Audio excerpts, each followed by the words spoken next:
Cashflow Diary podcast, episode 470.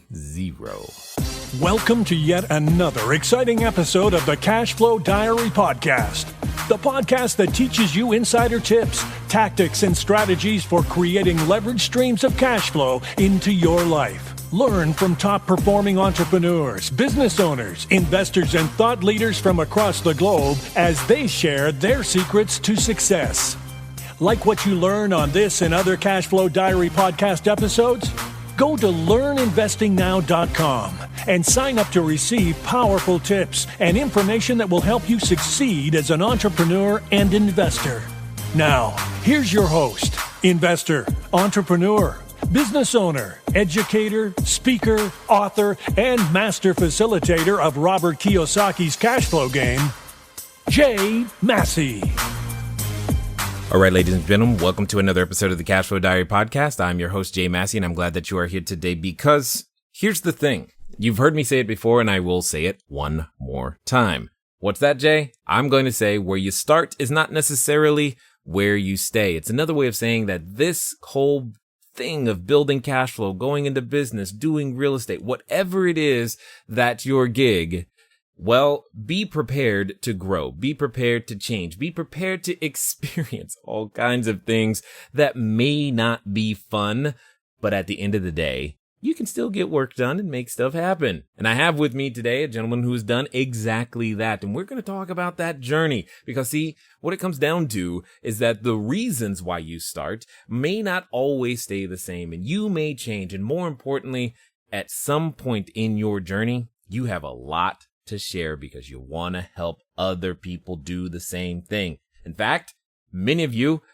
probably already know him from NV Real Estate Academy. You probably know that he's got the National Real Estate Network. And in fact, he's got a new book out right now called 7-Figure Decisions. Here's the thing.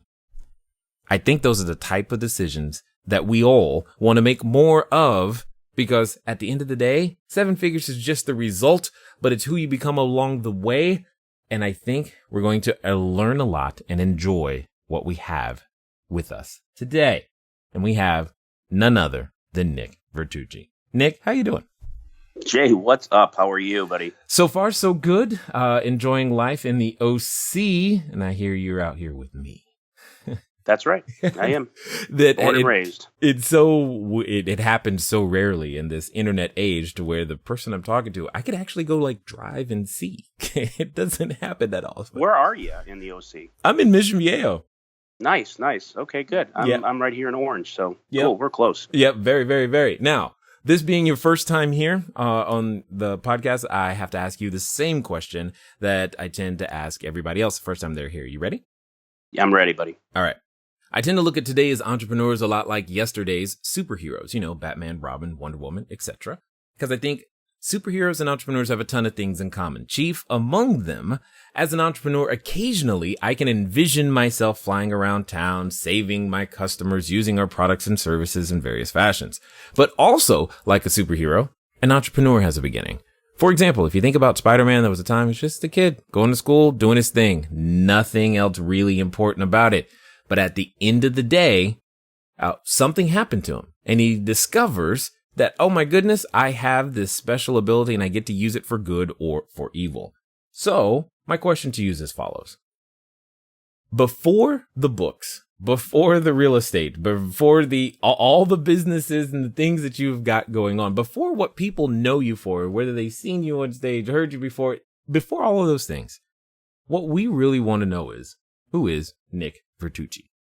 Well, okay, I can do that. I think I know that story. So I'll tell you what. I mean, and it's funny. I think it resonates because there's so many people out there, and you hit the nail on the head. Most people see, our success as an entrepreneur speaks for itself, but you don't see the journey. And most folks out there that haven't gotten there yet, which we'll get there, but haven't gotten there yet, they don't understand that most of our past are really kind of same thing, and maybe not even as great as someone else's past. Me, for example, I'm K through 12 educated, man. I knew early you too. on. That's awesome. Yeah. Yeah, I started, I went to college right out of high school because that's what everyone told me to do. And that's what society puts you in that box to do. And listen, you may agree with this too. There's nothing wrong with education. I don't look down on it, but I knew that it wasn't my journey. And not long after I signed up for college, I got rid of all my classes because I knew that I was going to go in a different direction. And one of the common denominators for me was I knew that one of the most precious commodities, I don't think I realized it, but I think instinctually I did, was my time.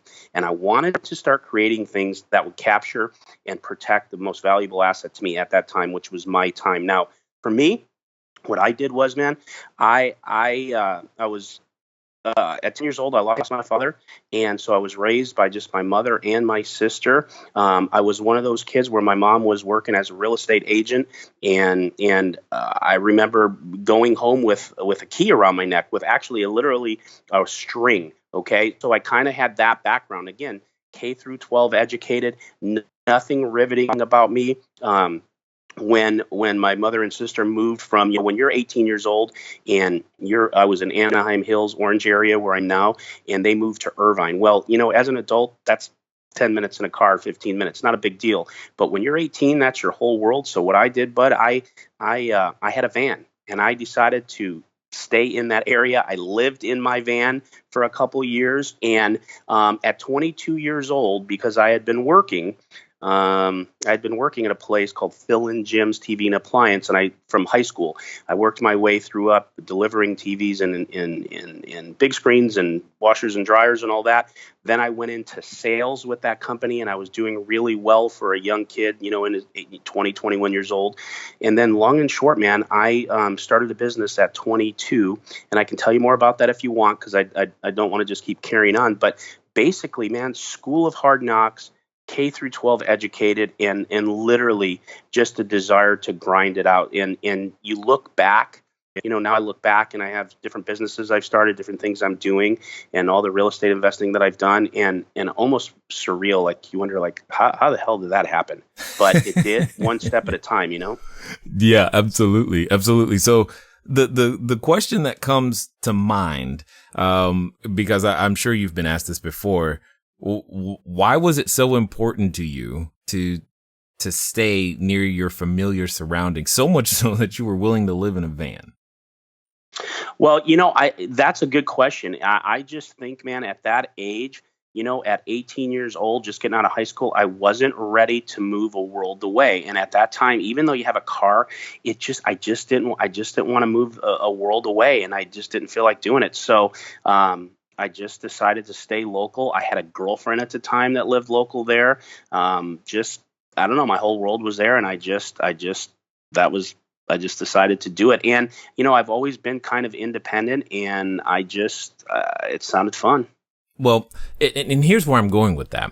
In order for a number of us to experience different things than what we're used to, part of that is a personal transformation. You and I, we all must become someone different in order to enjoy different benefits.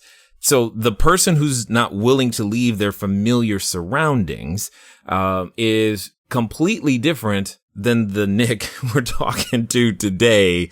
And I'm kind of curious, what was the intervening event that made that happen? You make the greatest point ever. And so let me carry on with that. One of my biggest problems I had early on was being able to adjust and accept change. And that's my personality. I inherently don't like change. And what happened was, at a young age, when I started my first business, and I'll tell you more about that later, I again refused to change, and I wound up losing a business and almost going bankrupt. And I read a book. This wasn't my only thing that made me evolve and change. But I will tell you, I read a book called Who Moved My Cheese? And I'm sure you've read it. If not, get it and read it. I know you have. I could just feel it. And I realized later, one of my biggest downfalls is refusing to change and evolve. And when you're in business for yourself, whether it's you're evolving into the same business and just evolving into a different type of company from where you founded it, you have to be open to that. So one of my biggest Achilles heels was not being open to change, but I learned that lesson. And now I embrace it and I accept it. And as soon as I see a market turning or I see part of my business changing, I immediately embrace change and I head in that direction because I learned my lesson very well in business the first time I started a business, because my nature is not, a lot of our nature isn't to change. We want to hold on to what we have. We may create a business and we feel it's our baby, so we want to hang on too long. And I hung on to a business way too long because I was committed to it and I thought, that was my identity, and it wound up being one of the biggest 7-figure decisions I made, but in the opposite direction.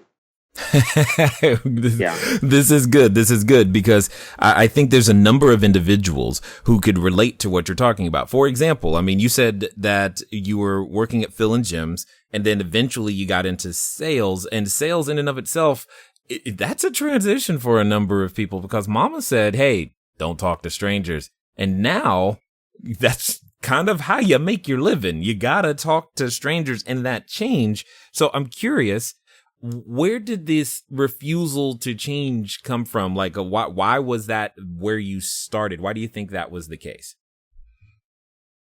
I got to be honest with you. I never really know what the core to that was. I think we're all wired a certain way. Who knows? And I don't even want to try to speculate. I mean, maybe, possibly. I lost my father at 10, and that was a tough change. And it was one of the toughest things I had to adjust to. And I don't know. It just my nature was I just didn't want to change. I mean, even when I left that job at Phil and Jim's at 21 years old, I was making this is not a lot of money, but at the time I'm 52. Okay. So do the math. But by the time I was probably making $80,000 a year in retail sales because I was really, really good at it. And we can get into why I think that was.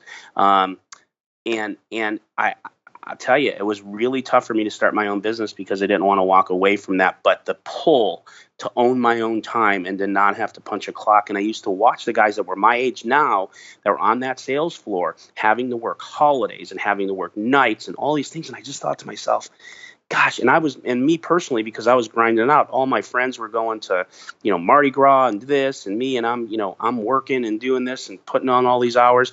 And it just was such a strong pull for me. So I was able to overcome it. But back to your question, to get the dog back in the yard, I don't know why. I think my nature, I think some people are just wired different than others.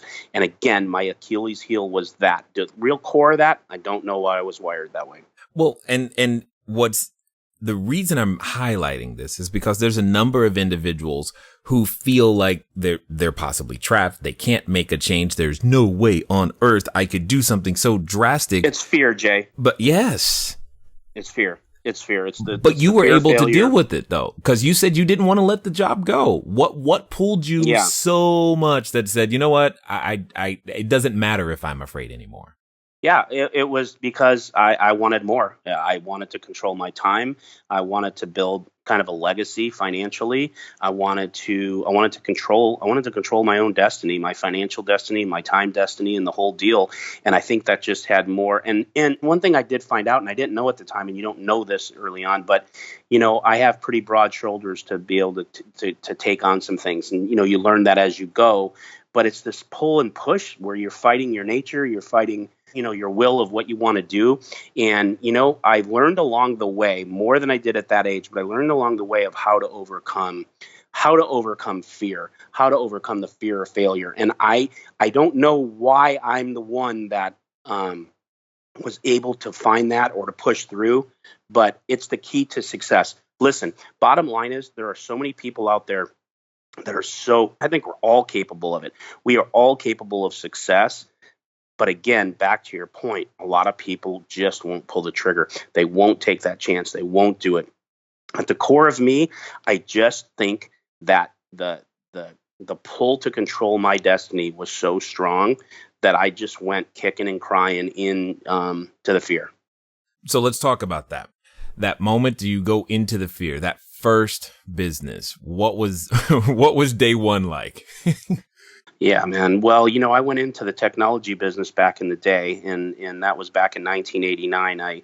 I went with two partners, put some money that I had saved, pretty much every dime that I had at the time, into the partnership to start a business. And we were starting to sell memory chips. And, we eventually evolved into full systems integrators selling white boxes in the technology business. But, I remember in Irvine, California, having an office probably as big as the one I'm sitting in. And I don't just mean my whole, because I own a building here, but my office was my whole business. And I had a 2-line phone and a partner sitting right across from me in a desk, and we just had we were just going to be broker and product. And I just remember sitting there thinking, what in the heck did I get myself into? Like it just was this office with a phone, Right. And I'm a 22-year-old kid and trying to call businesses, VARs they were called at the time, and value-added resellers, and trying to sell memory chips, buy them at a certain price and sell them a little higher. That was our whole mission.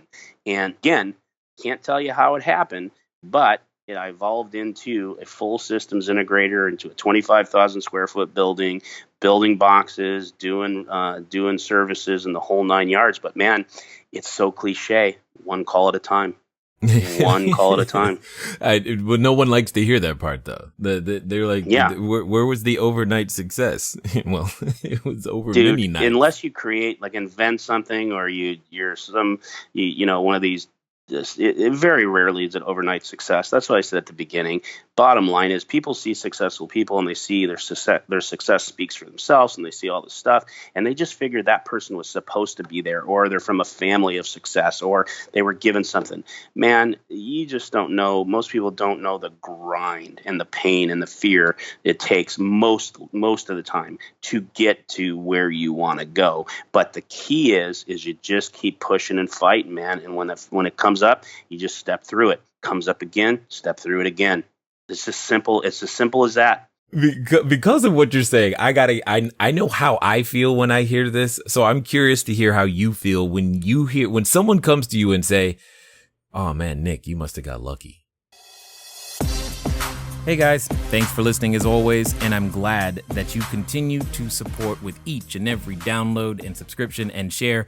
One of the things that I want to ask you, though, is where are you listening to me from right now? I know some of you, maybe you're on a treadmill, maybe you're washing dishes, maybe you're walking that dog, and some of you are actually in a vehicle driving right now. One of the fun things that you can do to get some of your time back is begin to living a car-free existence. But even then, it can be a little complicated. So one of the things that I want you to do is I want you to go over to Zipcar. Go to joinzipcar.com/cashflow diary. It's a way that I am able to still go get a car just for a few hours, very, very simply, so that if I have a lot of errands to run and sheets to drop off and running to the short-term rentals, or if I just want to go for a long trip up to LA and back, etc., I can rent a car for a very, very short period of time. And the cool part is I don't even have to pay for any gas. Again, go to joinzipcar.com/cashflow diary. I hear that all the time. And I just sometimes it depends on the conversation or who it is. And sometimes I'll just shake my head and go, yeah, it's crazy. I just keep getting lucky. And a lot of times I'll explain, man, there is no luck involved in what happened here. You create opportunities for sure, but the only way you create opportunities is to put yourself out there and do one call at a time, one step at a time, one whatever at a time that you're doing, and you will create opportunities. Then the next thing is you have to make a decision. When the opportunity knocks, you got to open the door. You got to step through it. A lot of times people get opportunity and they think too long, and I tell in my book, no decision is the worst decision you could make. And a lot of times people just won't. If you're an analytical type, which I'm not, and I think and I have a lot of shortcomings, which is I'm not analytical and I need people like that around me and that type of thing. I'm more of an action taker and different things. But man, if you're an analytical type, you got to surround yourself with a good team of people that can help you make decisions, because you can overanalyze. And, there's risk in everything you do, especially being an entrepreneur. And you just got to make it a good calculated risk, and you just got to step through it. Got it. So take us through this journey. How do we go from memory chips, white boxes, value-added resellers to real estate, and the Sure. businesses that we're at today? What's that journey look like? So that journey looks like a 22-year-old kid who got in the right place at the right time and did what he was supposed to do to make a big successful business. But the problem with that young kid is he did not have any life experience. He did not have any experience in an economy. I've never lived through a recession as an entrepreneur. I didn't understand change. I didn't understand things change. So to say all that, to say this, in 2000 we had the dot-com crash. In 2001 we had 9/11 and two planes flew into the World Trade Building and it really killed our economy. So I'm at the heart of the dot-com crash. And so as fast as all the businesses were opening and all the IPOs and all the craziness that was going on in the dot-com stuff, as fast as they were opening, they were closing faster. My business went from 40 million in revenue and 100 employees down to under 5, maybe 8 million in revenue within 12 months. Okay. And a handful of employees. I literally lost every single thing that I had, except the house I lived in, which I was going into foreclosure on. And it was the worst 2 or 3 years of my life. I went from a young entrepreneur to a middle-aged, depressed, just washed up, I felt. And it was rough, man. And one of the reasons is because I wouldn't change. I wouldn't evolve. I wouldn't make the cuts too quick enough. I didn't have the experience, and I made every mistake there was to make because of a lack of experience. Now, when that happened and I was going out of business, I had a business partner at the time, and I got a call, and this was in 2004 in summer, okay? And this was another gentleman who I knew who was losing a packaging business, and he had went to a free 2-hour event for a real estate training thing. He called me up and said, "What are you doing on these dates?" And I said, "I don't know." Friday through a Sunday. I said, "I don't know." He said, "Well, I'm going to a 3-day real estate class and I can bring somebody with me. Would you like to go?" And my answer to him was, his name was Walt. He's still here. And I said, "Well, I need Friday through Monday to recharge my battery enough to cry my way to work on Monday to be able to deal with the carnage at my office." I was in a bank forbearance agreement. I couldn't make payroll. I hadn't taken a check in 18 months, and I had lost everything. So he told me something crazy. He said, "Okay." He said, "Well, I paid $6,000 for this 3 days." And the first thought I had, Jay, I thought, thank God there's somebody stupider than me on this planet, right? Because that was my hope, right? But it was weird because he put a value on it. And I actually got to talking to you right now. I actually got the chills on my arms because I think to myself, if I didn't go and take that opportunity and go with him, because obviously I did, that I would not be sitting here talking with you on the phone in the position that I'm in. And it actually scares the hell out of me because it was one of the biggest decisions that I ever made. And I said yes. I went to that 3-day class. And by day 2, I called my wife and I said, "I don't know what I have here. I don't know, but I know that something." I saw a glimmer of light, of hope, of something that I could sink my teeth into. And I said, "And I'm going to make a big financial investment that I didn't have because I was going to take a little last bit of equity out of my home that, like I said, because at the time the banks were letting you over leverage your houses and strip the equity out of your house. That's how I survived for almost 2 years because I bought a house and it went up so much. Again, real estate, but I didn't realize it. And I did that. And I got into the real estate business and I learned the business and I started focusing, and we'll get more into this if you would like to, but into the cash flow portion of real estate that really appealed to me because I wanted to build something that someday that I could weather a recession. I could weather a downtime. I could have enough passive mailbox money. Hopefully someday. That was my naive thought in 2004. Broke and buried millions of dollars in debt. And again, what did I do? And this is the short version. If you want to dig into it, you can. I invested one door at a time. And that's an industry term for one property at a time. You know that. Yeah. One door at a time, one door at a time, one door at a time. And then I created a massive cash flow business, a turnkey system where eventually I was selling properties to other investors. Again, that's a whole long story.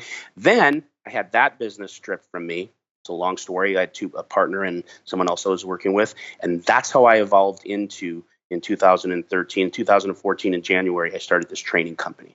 And I evolved into that by kind of eating dirt again. Now, I wasn't financially in a bad spot because I had built my financial stuff up with my properties, but I was in a real tough emotional place by being burned by two partners, and I had that cash flow business stripped from me. And so that's how I evolved into this business. Now, catch this. I'm happier now than I've ever been doing this business, helping other students like me that I was the same student too, and I learned my way. So by some of the worst things that have happened to me, the best things that have happened to me. And again, that's so cliche, right? Like whatever, but I'm telling you, man, like two of the worst things that happened. I lost my technology business. I was never happier as a real estate investor. Didn't love technology. I loved my cash flow business, had it stripped from me, was devastated, emotionally devastated.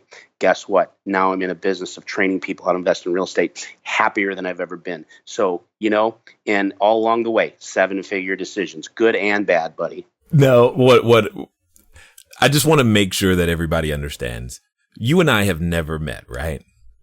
Never. It's the first time we've spoken. Exactly. But yet, why does our story sound the same? I mean, it's just so funny to me, funny/ironic. It's like, yeah, these are all the things because, yeah, when it comes to the cash flow portion, that's the part that sings to me, obviously, still to this day, no matter what type of business it is.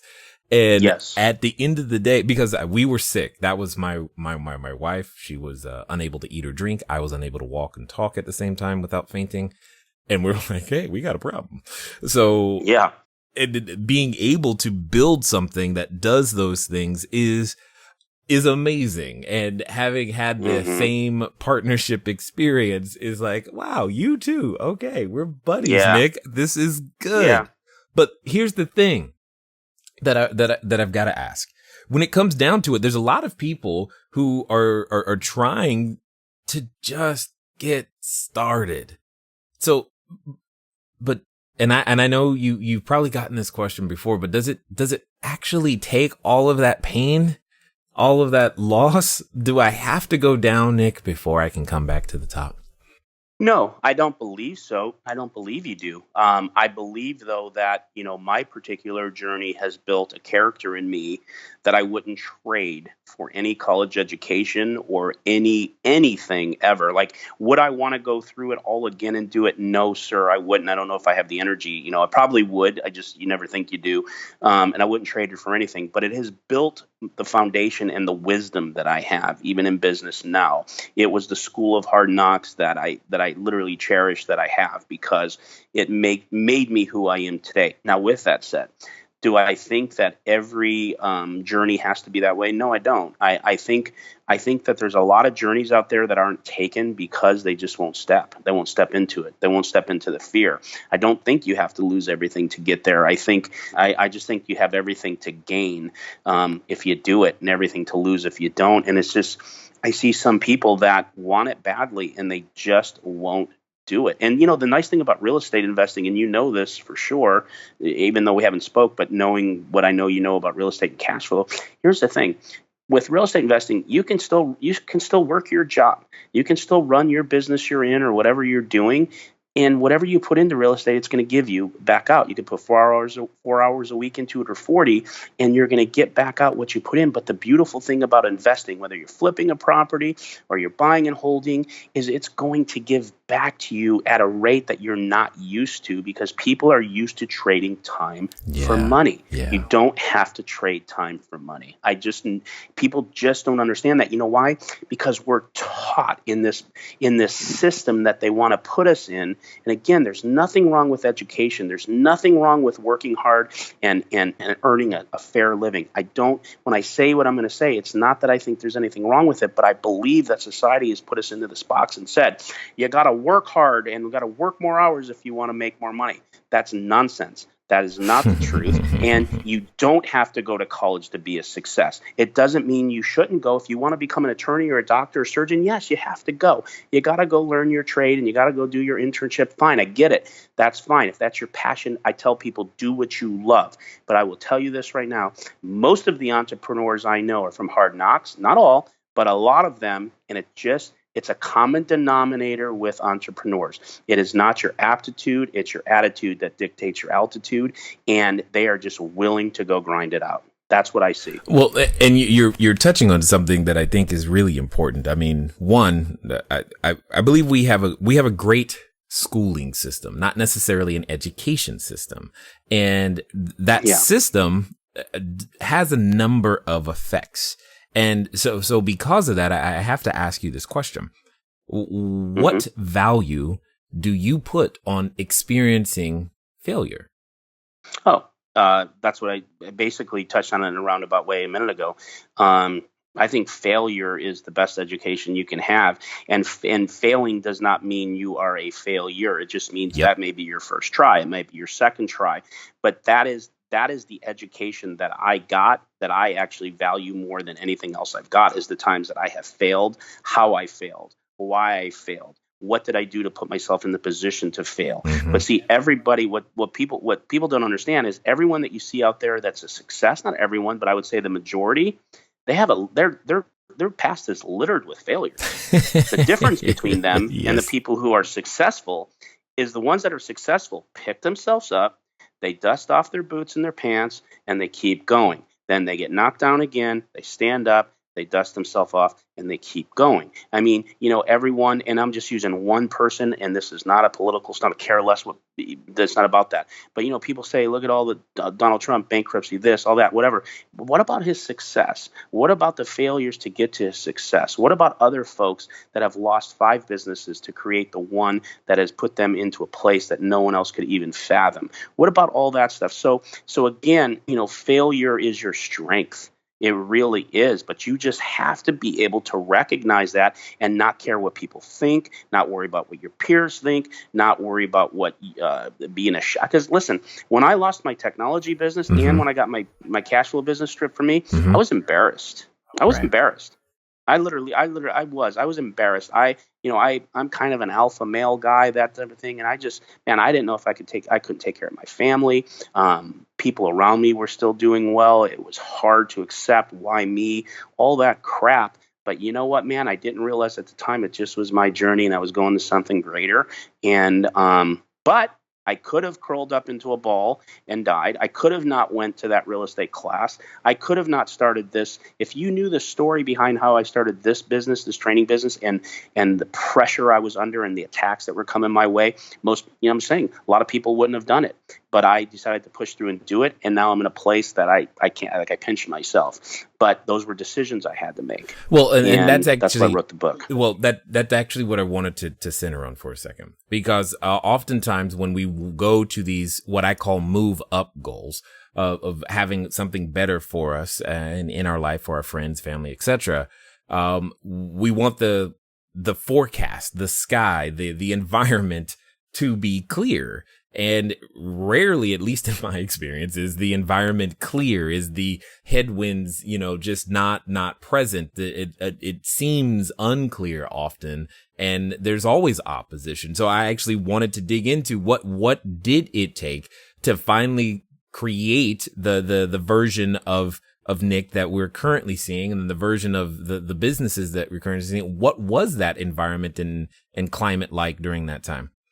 When I started this business, I mentioned to you that I lost my cash flow business, and I'll make a long story short for you, because again, I don't know how far to go, but you direct me what you want. But I will just tell you, just go for it. So I created a turnkey business, and that basically was, I was out there at a time when there was the foreclosure market was going crazy. After 2009, we know what happened.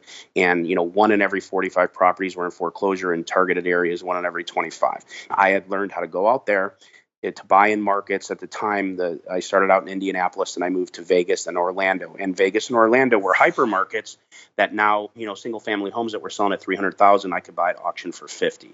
And so I'm buying these properties at that range. I'm rehabbing them. I'm putting renters in them, and I created management around it with a partner. And so we created management company to protect our own management, to not get taken advantage of by management companies and losing all of our cash flow. And then what I started doing is I started I got a radio show. It's a long story how I got that. I have no background in communications or radio, but got invited onto a show by some mortgage brokers who lost their mortgage business and wanted to invite real estate investors on to push real estate investments. So I did that. I didn't really, after a few months, didn't really like the direction they were going. So I thought maybe I'll get my own show. I looked into how to do that, and I had paid programming. I did like an infomercial. So long and short of it is, I was taking these, this is a short version, but I was taking these properties that I would buy, rehab, put renters in, and have management, and I would sell them to other investors for cash flow properties that they could hold in their IRAs, or if they had cash, they could do it, or they could put mortgages on them at the time before that changed. But and as an investment, and I would make $5,000 or usually about $10,000 a property, because I could save them way more than that by them having to figure out how to do it and buy one. I'm buying in quantity. Well, I got up to selling 10 or 15, 20 of these a month. Well, then I got contacted by a gentleman who was just starting a real estate training company like the one I have. And I formed a relationship, and I created a 3-day class within that company, teaching people how to buy cash flow properties. And then I would provide them with my properties. So now I'm doing 20, 30, 40, 50, 60, 70 properties a month that I'm selling to investors, making, $10,000, $11,000 a pop on these properties. So, I'm killing it. Right. Well, my partner that I'm working with on the ground, who's doing a lot of the groundwork, and myself have a relationship with this gentleman, with 4.5-year relationship, doing hundreds, if not thousands of properties. Well, this particular person running that training company didn't protect his company, didn't run it right, didn't have integrity, and his name became absolute mud in the industry. I say that to say that he started losing money in his training business, but the only thing that stood out that was profitable was selling the properties. Long story short, believe me, long story short, he approached my partner and him circumvented me. He took my portion of the business from me. They went direct with each other, and I got cut out of the business. Now, let me tell you something. That is the absolute abridged version. These were two relationships that were one of my closest friends. Right. 4.5 years. I created this business. I didn't have it set up right. I didn't have the corporate structure right. And I put myself in harm's way by being too trusting. And I put myself in that position, and it got stripped from me.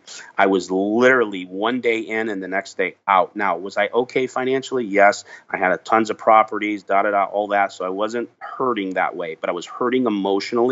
And I didn't know what to do now to continue in the business, because that relationship I built with my partner, we were moving millions of dollars of product. We had rehab teams, we had management, and now to create that, it took years at that level. So now what do I do? Do I go start over? Do I try to build another partnership? How do I do that? I could, but my heart wasn't in it. And within a couple of months, I realized, and this is like a couple of weeks, I had to rip myself out of bed because I was so depressed over the betrayal of this and the rejection of it. But I decided, and it hit me, that what I missed the most was working with the students and teaching and watching people see that light like I saw in 2004. So I had this grand idea to start my own training company. Well, again, very long story short, from about August of 2013 to January of 2014, I worked morning, noon, and night trying to put this thing together. And I didn't know how to start a training company other than just that I've been around that business. And I launched in 2014. Well, get this. In about the end of 2014, I got served a lawsuit by the gentleman who circumvented me because he felt I was competing with him. Okay. So you took my business. I love this. You took my business. This is so real. It's great. This is the stuff that no one ever talks about, that everyone thinks, oh, we just had it. I'm like, no, this is the stuff. Yeah. This is where it is. I got a full shanking right in my back, took my business, and now I'm served. So now I'm served, and I got served twice. This individual tried to show up at every single one of my events for almost 2 years during this fight, to serve people in my company, to try to keep people from coming to my company, from people basically doing everything he could to make this not work. And his big mistake was he was focused more on me than his business. And what he didn't realize was, and let me tell you something, this individual had deep pockets and a mean streak that where, we had death threats to my family. There was a lot of things that happened because we bounced a couple servers out of our events, and it got nasty. It was a fight of my life. But I will just tell you this, and this is how the name of the book got created. We were 3 months into this, and I had not yet countersued him, because what he didn't realize is he took my business from me, and I had an actual lawsuit against him. His was completely bunk. He told me he didn't care if he had one. He just was going to try to outspend me. That basic. So this is what happened. So my mother, my first main event bus tour in March, I launched in January. He'd already served me. We're in this legal battle. I hadn't sued him back. My mother passes away right at the time of my very first bus tour. Okay, so he gets word of this. He contacts me through Messenger on Facebook and says, "Gosh, I do really feel bad. Condolences." Like, yeah, right. Like, you took my business, you're suing me, and you're giving me condolences, but fine. And he says, "We were really close friends, best of friends, actually. We should talk. This doesn't need to go any further." I thought, wow, that's weird. Okay, so we get on the phone. I get in my truck. I told no one around, and a couple minutes of condolences, and he says, "Okay, Nick, here's how it's going to be." He says, "I have two options for you, and I want you to hear them out." And I said, "Okay." He said, "The first option is, we're like Microsoft, Apple, that type of thing. They fought, but then they learned how to work together. You take whoever you have right now in your business, and don't hire anyone else in this industry. And if there is anyone in this industry, and especially if they've ever worked for me, whatever, you and I communicate about it." And I said, "So what you're asking is, you're saying that I need your approval to either hire someone or this is the first time I realized he was afraid of me, okay, in this industry." And then, and I said, and he goes, "Don't answer, because I know how you are and whatever." And I go, "Okay, well, I'm not crazy about the first one. What's your second option?" Because he said, if we do one of these, he'll drop the lawsuit. And I said, "Okay." So I said, "Yeah, I'm not crazy about the first one. What's the second one?" He goes, "Well, you're going to hate the second one." And I said, "Well, what's the second one?" He said, "Well, you're going to go out of business, or else I'm going to financially dismantle you." And I said, "So let me get this straight. I either ask your permission, number one, on things that I do in my business, or number two, just go into a different business and go out of business." And he said, "Before you answer me," he said, "I just want you to realize one thing, Nick. I want you to think about it hard. Your answer right now, you're making a 7-figure decision." That's why I wrote my book. And what he was doing was threatening me. He was threatening me. He was basically saying, if you don't take my deal, I am going to financially dismantle you and make you spend 7 figures in this lawsuit. And I said, "Listen, I'm never going to ask your permission, okay? And I'm not going anywhere." And he said, "Then I'm going to financially dismantle you." And I said, "Then I'll see you in the end zone." We never spoke again. We had a 2.5-year legal battle. I did spend 7 figures. He was right.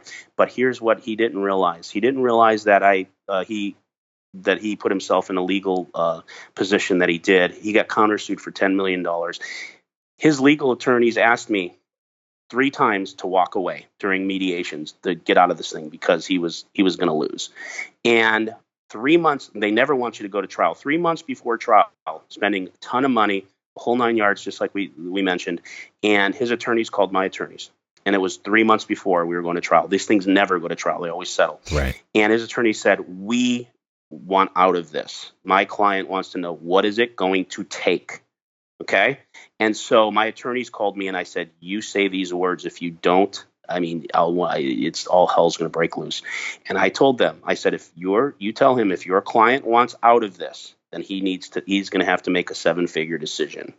And so it got put back on him, and we settled. And that got behind me. My company has been flourishing.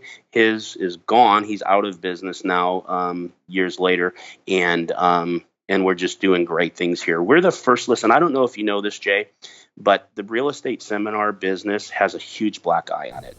These gurus and the things that go on in this. Yeah. Let me tell you something. If you're thinking that, you're right. Okay. So if that's the elephant in the room, listen, these companies have a huge black eye on them. They come in, they mow and blow through students, they take advantage of them.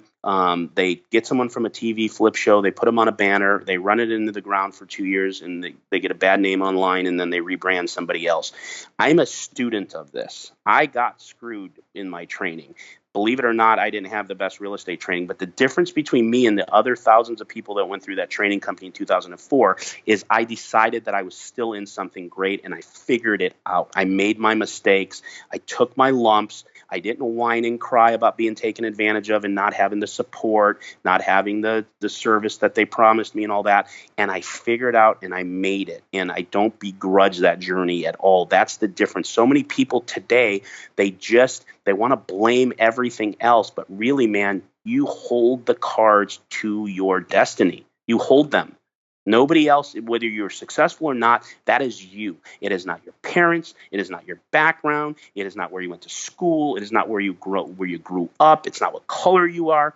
That's nonsense. What it is just you get to decide if you become great or not. And I believe that in my heart. That's what's in the book. And I'm not promoting my book. I don't make money on it. Just so you know, it's not a moneymaker for me. To me, it was just completely personal.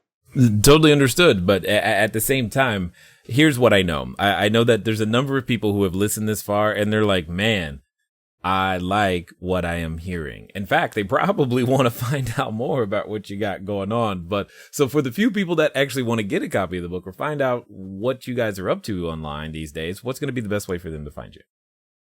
Okay, so for the book, you just go to Amazon and you type in 7-Figure Decisions. Now, the subtitle, do you want to hear the subtitle? I'm afraid to hear the subtitle. Go for it. You should be. 7-Figure Decisions, having the balls to succeed. Absolutely. So, but it's still for women can get this too then. Well, yeah, they sure can, because it's really not, it's just figurative. It's just having the guts to succeed. Yes, I know. Even my publishers who wrote the book and everything are like, hey, there might be a couple of people turned off from that. I said, listen, I'm not here selling books.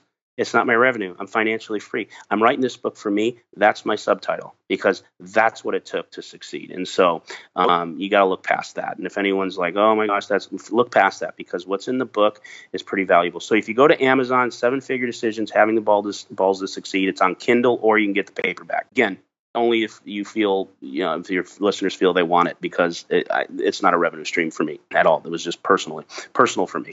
As far as the real estate stuff, you can go to nvrealestateacademy.com. You can go to that website, realestateacademy.com. There's some numbers on there. If you folks want to know when's the next events, they can get the information and contact us. And again, Jay, I gave you that because obviously you asked for it. I'm not even here to promote it. What I mean by that is, thank you for asking me. And if people do want that information, I want them to have it. But, for me, I'm just here because I want people to hear. If one, it sounds so corny, but if one or two people can hear what we're talking about and decide to lay it down and lay it out and to step through it, it's worth it to me, man, because it's a great feeling to succeed. Yes. And I'm so glad that someone else said that, because I feel that it's like, how many times can you really say, look, I'm only here to make a difference for the one person who's going to actually follow through or listen. And if more than one of you, then that's even better. But I definitely, I've got a final question for you, because I'm curious to hear your answer. Okay. Let's pretend for a moment that someone's been listening this entire time and they haven't quite yet put we'll call it their superhero outfit on. They're standing in front of what I like to call the superhero outfit store. They're ready to pick out their cape. I'm going to do this. I just listened to Nick. I'm excited. If he went through that, I can do it too. Now, like I know, when we get to those points of decisions, there's often a companion that is with us, and it comes in the form of a voice. And that voice often says things like, oh my God, are you sure? Are you serious? You're really going to go into business for yourself? No way. And do you remember what happened last time you tried something like that? And for some people, they're actually related to that voice. So my question to you is as follows. This time, Nick, they're going to do it. They're going to follow through. They're going to make it happen. And they're going to do so in the next 24 to 48 hours. What would you suggest that they do? Well, I can just say it this way. And it's the only way I can answer it. I can't give you an action plan in the next 48 hours. I could just tell you this. There's something that I write about in my book that I learned that was a game changer for me. It's called pattern interruption. Okay. And what that means is this. It's like this, man. We all have that voice. that voice of fear, that voice of failure, the voice of negativity that, people want the dream snatchers in your life that are chirping at your ear, whatever it is. First thing I would say, if that voice is real and it comes from a human body, you can't get rid of your family and you can't get a divorce over it. So don't misunderstand me. But what you can do is if you go to the in-laws house and they tell you, you can't do this, you shouldn't do this, that's too much risk, whatever, my daughter, you're not going to be able to, whatever. You get up and you don't even have to let them know why you're doing it, and you go for a walk. You get away from them. You do not have to sit in that environment or listen to that. If it is your wife or your husband, that's a little bit trickier, but you are going to have to figure out how to block that out, how to walk away from it, and how to continue to go to your destiny. And the pattern interruption part is this: when that little voice in you says, you can't do this, whatever it is, blah, blah, blah. So I'm going to ask your permission to something. Yeah. I never, even in my events, everything, I'm not an Anthony Robbins. I don't use foul language. In this podcast, can I say one word? And it's not real bad, but do I have permission? Okay. So when I was going through this, and I learned pattern interruption from a mentor, and what he told me was this, and you got 2 minutes for this? Yeah. That I could say? Okay. What he told me was this. I demanded one-on-one mentorship from somebody that was in my training when I was going through these boot camps, and this person was the cash flow instructor. He had told me no 2 or 3 times. I wound up paying him money I didn't have to spend 3 days with him. And when we sat down on the first day, he said to me, "Can I be candid with you?" I said, "Yes." He goes, "I'm going to really be raw with you." I said, "Please."